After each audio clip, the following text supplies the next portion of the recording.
Hey everyone, welcome back to my mess of a garage. Today I installed a spare steering wheel I had lying around in my MR2. I'm going to show you guys how to install a steering wheel, an aftermarket steering wheel on MR2 while still retaining the auto canceling turn signals and horn. And the best part of the whole thing, it's plug and play. I did a bit of research on my last MR2 and I found this part. So I held on to it because I had a feeling I'd end up buying another one because I knew I was going to regret selling the last one. And it came in handy because so the first mod on this thing basically is the steering wheel. So I'm going to show you guys how it clips on there. It clips on literally just how the clock spring does. Right where the clock spring clipped on before is where this new part's going to go. And basically what you'll have after that is a functioning steering wheel with auto canceling turn signals, and the horn actually works too. So you get the full all the luxuries and the aftermarket wheel. So go ahead and stay tuned and watch the video, and I'm going to link in the description the eBay seller I bought that part from. It's a Toyota part, so you can buy it from any Toyota dealership. I'll probably snapshot a picture of it real quick during the install with the part number on it. So yeah, you guys will see that, and then you guys can buy it and enjoy it. Thanks for watching. I'll see you guys soon. Well, today we're installing a steering wheel in a MR2 Spider. I want to show you guys how to install this in a way that you don't lose the automatic turn signal canceling and your horn. The key to this whole thing is right here. I'll have to link the part number in the description, but I did a lot of research and I found this part here. It's a OEM Toyota part. I have no idea what car it went to. I saw it in the picture, it looked like it was gonna work because it had the same kind of pattern, and I tried it and it worked out great. So I'll post the part number in the description, and this pretty much gets rid of the clock spring, and it still has what you need for the automatic turn signal canceling, and has the pin for the horn. So it just snaps right in, plug and play. Starting off, I've already unplugged the battery, so I recommend doing that whenever you guys are doing anything with the airbags. I'm not putting a relay to cancel out the airbag light because I got different plans for this car, so I don't really need that. But if you guys are worried about that, I don't have a part number for it, but I'm sure with a little research you'll find them online. So normally there's these little covers on here. If you get like a little pick, you can pick them out. But it seems like in this car, this has been out once before or something, because both my covers are missing. And you can see the Torx for the airbag exposed. This Torx bit is a T25 Torx for the Torx that are in there. And once you get those out, it doesn't want to come off right away sometimes. You gotta finagle it a little bit. If you have a pair of needle nose, you can grab the bolt and pull it out. I might have to go grab it now. Alright, so I got the needle nose.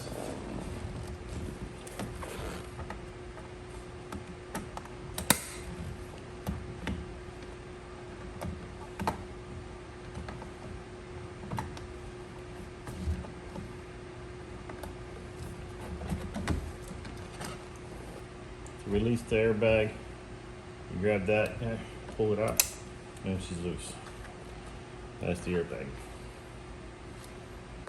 So the problem you have is that this plastic cover is meant to aid you in getting the airbag in. So it actually locates itself within the airbag and makes it a pain in the butt to get it out. Even if you loosen it, they still just stick out just a little bit. So you got two options. Find a way to pull it back, the plastic, or grab the needle nose like I did. Grab onto the bolt and pull it out, or the screw, pull it out, and then you're good to go, basically. Then, if you were putting the airbag back in, you basically push those through and you see that little lip catch. Well, that'll actually sit in there, and as you tighten it, it'll pop back out. So you don't have to actually struggle trying to line this up with the airbag. Careful with this guy, it's really sensitive. Yeah, this guy's got to come undone. You can do it from two ways, here or there, whichever is gonna be easier. That one seems like it's gonna be a pain. So I got the needle nose in my hand. I probably can get it with my hands, but since I'm the one handing this, it's much easier to do that. Mark this here so I don't lose my place, and then we're gonna pull this off. Now normally you have a steering wheel puller, threads into these two holes here, and you have a little like tapered end that goes in there and pushes it out and pulls this off. Pushes against this to pull this off. I don't have that, and I will recommend this for lighter, smaller, or weaker people. I'm a very big guy, so I got a lot of weight and strength behind me.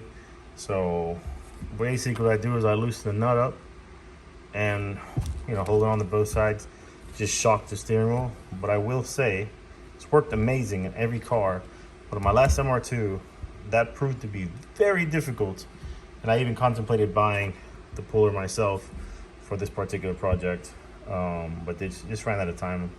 You know, the hub came in, I'm too excited to put it in. So yeah, I got my old wheel, so it's red.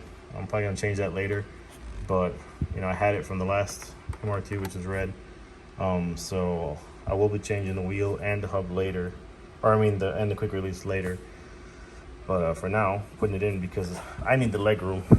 You know, being a big guy in here, I can drive it, but see, when I get on the clutch, I'm all up on the steering wheel.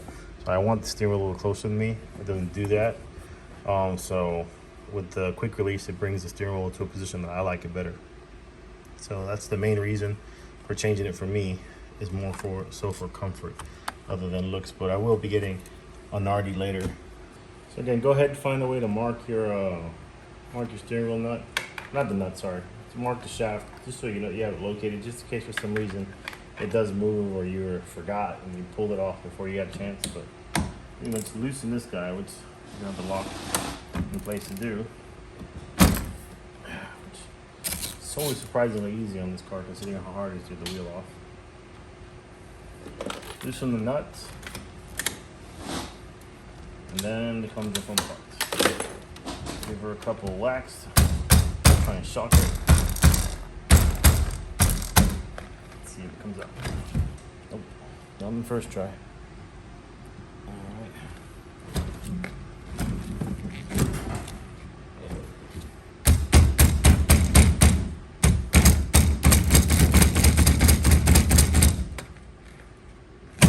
There it goes. So basically you're hitting it, you're shocking it. It's kind of the same concept like when you're pulling off a ball joint, you're just trying to break the seat into vibrations. Take off the wheel, taking care of this guy, so you don't end up damaging it. And Phillips head right here, the bottom cover.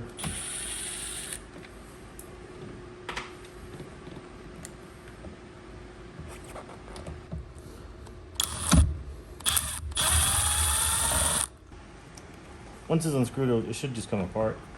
It will kind of click into itself, so it may seem like it's not going to come apart at first, but it will. Let me try and get this one off. I forgot how. Oh yeah, I remember how it clips in there in the back. It's always a pain to get the rest of the way out there. At least it wasn't my other one. You don't really have to get this part out, so I'm just going to loosen it. It's going to sit in it like that.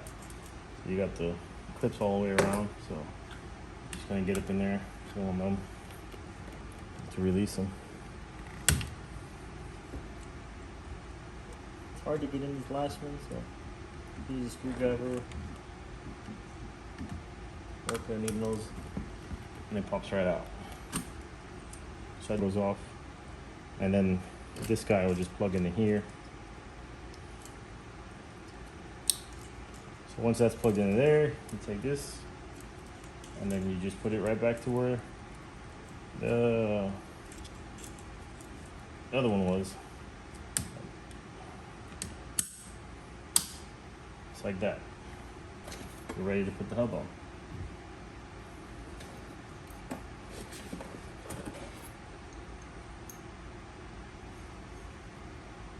So as you can see, this has some locator grooves in the back. This is just the Energy Toyota hub. So there's some grooves in the back. This is what actually ties into the clock spring. Where the clock spring goes, so the clock spring has well, the clock spring doesn't have it anymore because it has this, which is what's on the back of this, which I didn't show you guys. Unfortunately, I already clipped it in there. But it looks like this on the back side of that. But I put mine upside down, so I just have to rotate it 180. So when I put it with the logo up, Energy's up, numbers up, single pin is up, ready to go. As you can see, the pin's here, and that just contacts the ring. So it operates just like it's supposed to. And that goes in.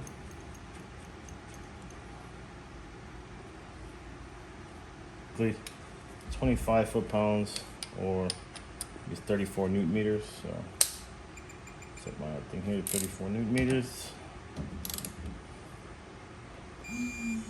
Work here. So this basically just has a clip, but it's just a pain to get it out. So you just gotta loosen it and it'll sit on top of that clip. Once you're done, push it down and it's right in there.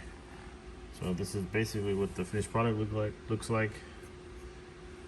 I'll put the bottom cover on. There is a bit of a gap on the NRG hub. I've been thinking about trying to work the Bell one, but it's a bit pricey, so and this one worked really good last time, so I was pretty happy with it.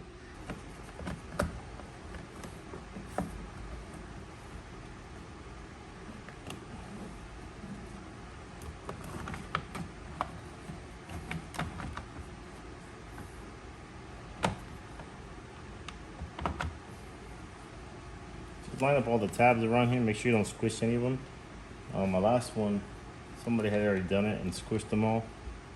So it was just hard to get it to go back together without any gaps after that, because they'd always want to bend when you go to put it back together.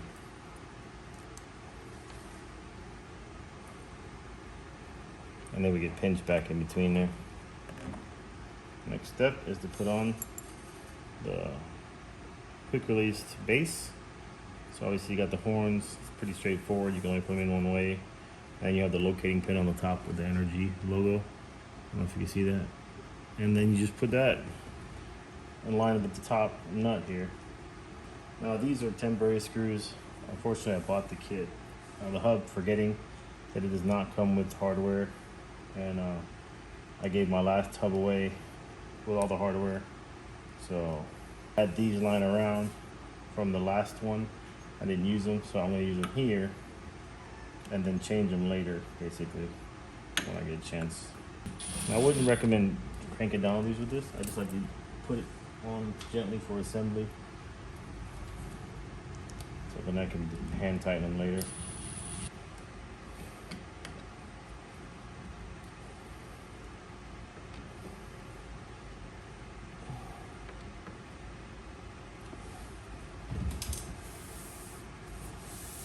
Oh man, I haven't used this guy in a while. There we go. Get it back to my height. Yeah, that's what I am talking about. See? This is, I don't know if you can see it. So this is what I'm talking about. Now, see I'm pushing the clutch. I got space, gas, and this is the main reason why I just needed to come back some more. It's a little further away for this, but you get used to it driving it. So basically, now that I put that piece in there, you still get to keep your automatic cancel it. And once I connect the battery again, you'll hear that the horn works as well. So let's go ahead and do that.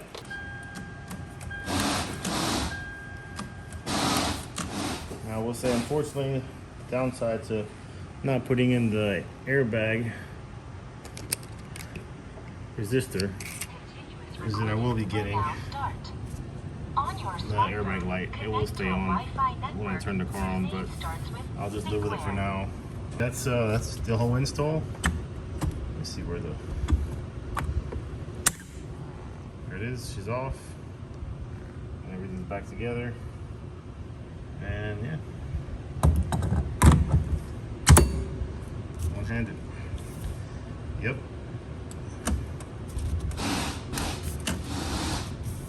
There you go. Thanks for watching.